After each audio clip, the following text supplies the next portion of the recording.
My name is Chantel, and I represent Life After Release. Kiana and I were incarcerated together, and this was a figment of our imagination. So who knew 5 or 6 years later we would be involved in something as beautiful as this? Never thought that it would come to pass. For a woman to end up incarcerated is so multifaceted. The reasons aren't always really reasons. It's like life just kind of happens. So for me, I'm a mother, and I have 4 children. I had 4 children before I was 25. So obviously at 25 you have limited education, limited resources, limited, I'm gonna say, imagination for how to care for your children. And then there's lack of maturity, lack of life experience. And for me also too, a lot of it was lack of familial support. So, I knew my kids can't eat bubbles and love. I also felt like because I was so young and I had them, I wanted them to be just as worldly experienced as children who came from, older, more established mothers. So I did some unsavory things as society would, say, to make sure they ate, to make sure that they had roofs over their head, access to really good education, access to all the toys and clothes and shoes that everybody else had. And then it turned into I need this money because I want to have a good time too.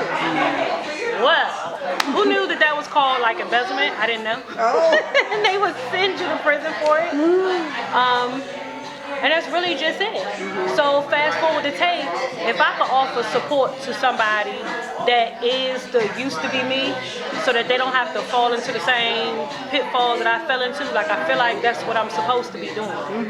So there's no real easy answer to that. Right. How did I end up in jail? I don't know how the cops caught me. I don't know. Right. I didn't want to go, obviously. Right. And then once it happens one time, I don't know too many people who they'll just stop committing crimes. I don't know. Going to prison was not a deterrent. Going back to jail was not a deterrent. Violating my probation was not a deterrent. I finally just got too old to climb up on the top bunk. So, I mean, just here we all are. Life circumstances and how people just really end up in bad positions. Single black mother, you should get an Audi for free. No, I'm just joking. No, I think that one of the things that was a barrier for me was the first time I went to prison, I was only 18. So coming home as an adult, just beginning my adult life, I'm still really a teenager, I'm a felon. Well, unbeknownst to me, that once you do get a job and get on your feet, a lot of people will refuse to rent to you. So now homelessness is an issue. So of course I'm living with family, so I'm kind of not homeless, but technically I am, because I don't have my own space for myself and my children. Getting a job. You're a felon now, and so from what I'm understanding, being a thief is worse than being a murderer when you want a job. So I can't really find the kind of job that will support myself and my children. So I don't have access to housing. I don't have access to sustainable work. That's also mentioned when you apply for TANF and food stamps. Have you ever committed a felony? Are you on parole? Or are you on the run? Do you have warrants for your arrest? That's the thing. Going to the DMV to get your driver's license. So I can't even identify myself, because if I go there and I possibly have a warrant, I probably get locked up. So there's so many hurdles when you get out of jail the first time that you almost feel like quitting before you even get started. So that was time number 2 that I went to prison.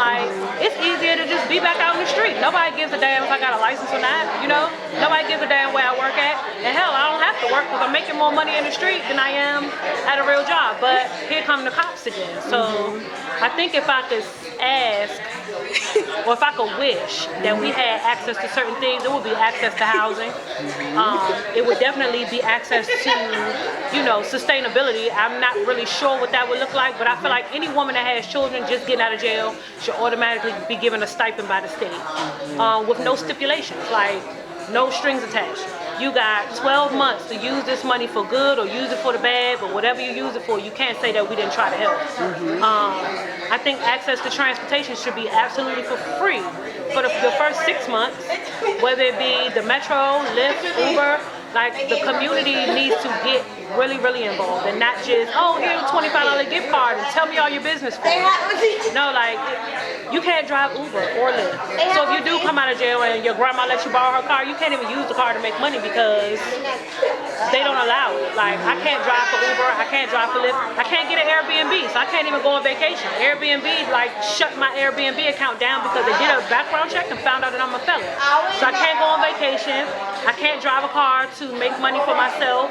I don't have access to certain social services because I'm a felon. There's so many things that we can't do. So if I would ask anything, it would be that everybody just say fuck the fact that I'm a felon and just let me. I paid my debt.